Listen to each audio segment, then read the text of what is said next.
Boxing update, Mark Magnifico Magsayo laban kay Eduardo Ramirez. Panalo nga itong si Magsayo mga idol laban dito kay Ramirez by unanimous decision. Sa laban nga ito mga idol ay pinakita ni Magsayo ang kanyang skill labang dito kay Ramirez. Kaya round 1 pa lang ay na-overpower na niya itong si Ramirez mga idol. Sumusugod naman itong si Ramirez mga idol at pinapasok itong si Magsayo. Kaya lang kina-counter agad ito ni Magsayo.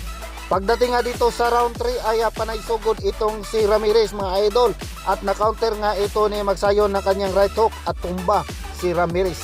Pagkatapos mabilangan ay patuloy pa rin itong si Ramirez sa kanyang depensa kasi pasugod na itong si Magsayo para tapusin siya. At ito nga ay bahagyang nakarecover itong si Ramirez at pinagpatuloy ang laban hanggang umabot ng round 10. Halos sa lahat ng round ay wala nga itong maipanalong itong si Ramirez. Pagdating nga dito sa last round, panay sugod na itong si Ramirez. Baka sakali maka-knockout punch siya dito kay Magsayo. Natumba pa nga itong si Ramirez mga idol dahil nagkatulakan sila ni Magsayo. Matagumpay naman nilang naitawid ang laban hanggang sa dulo.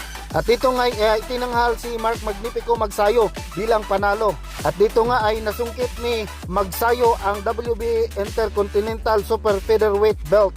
So congratulations kay Mark Magnifico Magsayo. So hanggang dito na lang mga idol, maraming salamat po.